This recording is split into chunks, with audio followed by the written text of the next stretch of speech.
Selama bertahun-tahun, dunia bis di Indonesia sudah memiliki sebuah stigma yang cukup kuat di kalangan pengusaha otobus. Yang mana bus dengan posisi mesin di bagian depan hampir selalu digambarkan menjadi bus kelas ekonomi dan juga rute jarak pendek, dengan kenyamanan kabin bus yang sangat pas-pasan. Yang mana ini bisa terjadi karena bus yang menggunakan sasis mesin depan dikenal akan selalu memiliki hawa panas mesin yang lebih terasa di dalam kabin. Dan mesin yang letaknya persis di bawah lantai kabin depan juga akan menghasilkan getaran yang cukup terasa oleh para penumpang yang berada di dalam kabin bus. Sementara itu, bus dengan sasis mesin di belakang atau yang biasa disebut rear engine, bus ini akan selalu dianggap sebagai simbol kelas atas. Karena bus yang memiliki sasis mesin bagian belakang akan memberikan kenyamanan maksimal untuk para penumpang yang berada di dalam kabin.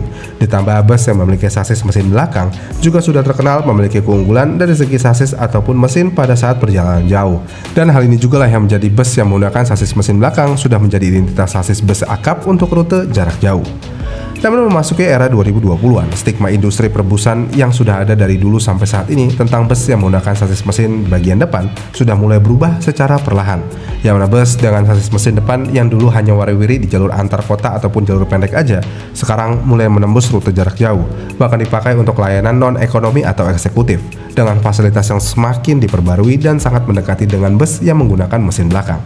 Dan performa pergeseran tren ini bukan sekedar fenomena tren sesaat di kalangan para pengusaha otobus yang ada di Indonesia, melainkan hal ini bisa terjadi karena hasil dari kombinasi perubahan regulasi, kemajuan teknologi sasis, kreativitas karoseri lokal, dan juga perhitungan ekonomi yang semakin rasional dari para pengusaha bus. Pertanyaannya, apa sebenarnya yang membuat bus bermesin depan di era saat ini semakin diminati oleh perusahaan otobus yang ada di Indonesia? Jadi jika kita melihat ke era sebelumnya sekitar tahun 2000-an awal, bus yang memiliki mesin depan hampir selalu ditempatkan di kasar terbawah karena dengan mesin yang berada di tepat di bawah kabin pengemudi. Selain kabin di dalam bus akan terasa sangat panas dan hawa mesin yang berada di bawah bus akan masuk, suara bising dari mesin ini juga sulit diredam yang akan membuat para penumpang akan merasa tidak nyaman. Selain itu, ruang kaki penumpang pada bagian depan juga akan terasa sempit karena pasti akan ada beda ketinggian di lantai interior bus. Dengan hal yang ada, ini semua membuat bus yang memiliki mesin depan tidak akan memungkinkan digunakan untuk bus kelas non-ekonomi. Dan biasanya di era itu, bus dengan sasis mesin depan ini akan dijadikan bus perintis, bus cadangan, ataupun bus antar daerah yang memiliki jarak yang sangat pendek aja. Karena bus yang memiliki mesin di depan ini masih belum bisa menyaingi sama sekali bus yang menggunakan sasis mesin di belakang. Namun situasi mulai berubah ketika standar emisi yang semakin ketat diberlakukan di Indonesia, terutama sejak penerapan Euro 4 pada tahun 2022 untuk kendaraan diesel baru. Yang mana regulasi ini memaksa pabrikan sasis untuk melakukan pembaruan besar-besaran pada desain mesin, sistem pembakaran, hingga peredam suara dan panas. Dari sinilah, bus dengan sasis mesin di bagian depan mulai mendapatkan kesempatannya untuk diminati oleh para pengusaha otobus yang ada di Indonesia. Kemudian untuk pabrikan pelopor yang memulai tren sasis mesin depan ini untuk bisa memberikan kenyamanan lebih dan juga rute jarak jauh di pasaran Indonesia ada di pabrikan Hino dengan Hino AK240 dan juga Mercedes-Benz dengan Mercedes-Benz OF1623, yang mana Hino AK240 menggunakan mesin diesel 6 silinder berkapasitas sekitar 7.684 cc dengan tenaga maksimum di kisaran 240 PS, dan mesin ini telah memenuhi standar emisi Euro 4 dan terkenal akan karakter torsinya yang kuat di putaran rendah.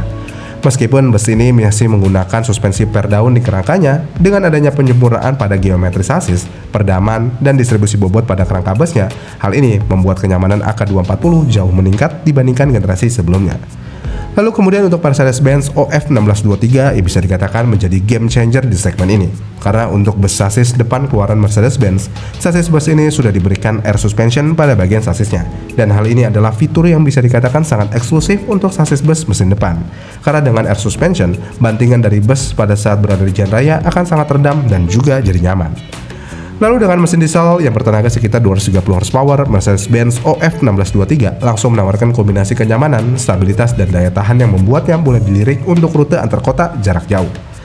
Tapi walaupun sudah memiliki kenyamanan yang hampir sama dengan bus yang memiliki sasis belakang, apa alasan utama para pengusaha otobus Indonesia ini sudah mulai melirik bus yang menggunakan sasis mesin di bagian depan ini untuk armada bus non-ekonomi ataupun akap miliknya?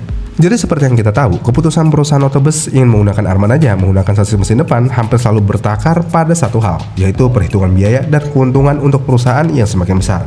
Yang mana dengan sasis bus mesin depan, secara umum harga sasis bus mesin depan lebih rendah 20 sampai dengan 30% jika dibandingkan dengan sasis bus mesin belakang. Dan selisih ini bisa terlihat sangat besar jika dikalikan dengan pembelian armada dalam jumlah banyak. Dan dengan modal yang sama, perusahaan otobus bisa menambah jumlah unit, meningkatkan spesifikasi interior, atau mengalokasikan dana ke perawatan armada. Dan hal itu salah satu alasan utama bus dengan sasis mesin depan ini sudah mulai dilirik oleh para pengusaha otobus yang ada di Indonesia. Lalu selain dari harga sasis bus mesin depan ini yang akan lebih murah, untuk biaya perawatan bus yang menggunakan sasis mesin depan ini juga dinilai jauh lebih murah dibandingkan dengan bus yang menggunakan sasis mesin belakang. Yang mana ini bisa terjadi karena akses mesin di bagian depan ini jauh lebih mudah dijangkau dan hal ini membuat servis harian lebih mudah. Waktu perawatannya juga jadi lebih singkat dan tidak perlu alat khusus untuk mengangkat mesinnya. Dengan hal yang ada dalam jangka panjang, biaya operasional bus mesin depan terbukti lebih terkendali, terutama untuk perusahaan otobus yang memiliki bengkel internal. Lalu kemudian dengan bus sasis mesin depan yang model terbaru saat ini, bus ini juga akan memiliki efisiensi bahan bakar yang lebih baik karena bus mesin depan umumnya memiliki bobot total yang lebih ringan dibandingkan bus mesin belakang. Dan hal ini akan berdampak langsung pada konsumsi bahan bakar, terutama di jalur datar dan juga jarak jauh. Lalu kemudian perubahan tren bus sasis mesin depan ini juga sangat didukung oleh salah satu faktor penting di usaha perbesan, yaitu karoseri. Karena karoseri bus yang ada di Indonesia, mereka tidak hanya membuat bodi bus ataupun memberikan tampilan yang lebih modern pada busnya, tetapi mereka juga benar-benar mengembangkan solusi teknis yang ada pada bus dengan sasis mesin depan ini. Yang mana karena mesin yang berada di depan ini akan membuat bagian belakang bus bisa dimanfaatkan sepenuhnya sebagai bagasi. Dan karena hal itu, saat ini banyak bus mesin depan yang mampu memuat hingga 2 sepeda motor di bagian belakangnya. Dan bus sasis mesin depan ini juga sudah bisa menawarkan kapasitas total bagasi yang hampir mendekati bus sasis mesin belakang. Yang menjadikan bus sasis mesin depan model terbaru ini adalah nilai jual utama untuk perusahaan otobus yang menawarkan rute antar pulau ataupun antar provinsi.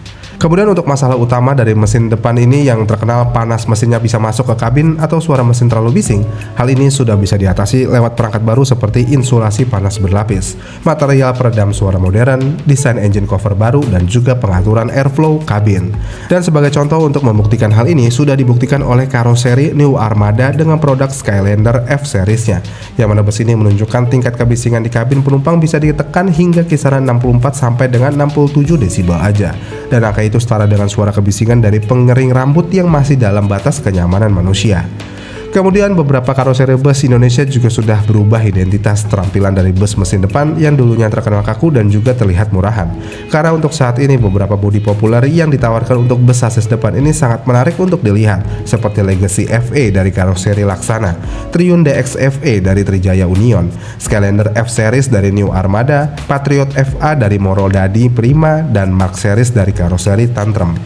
Dan desain bus ini akan diberikan tampilan futuristik, lampu LED modern, tambah juga interior captain seat, AC full ducting, dan juga USB charger ataupun hiburan digital. Dengan hal yang ada, semua ini menghapus batas psikologis yang sudah ada di era masa lalu antara bus mesin depan yang terkenal untuk kelas ekonomi dengan bus mesin belakang yang terkenal untuk kelas non-ekonomi atau eksekutif. Lalu untuk PO bus yang sudah mulai atau melopori armada bus mesin depan ini untuk rute ke jarak jauh dan kelas non-ekonomi ada di PO Pangeran asal Sumatera, lalu PO Sudiro Tunggajaya, dan juga PO Haryanto.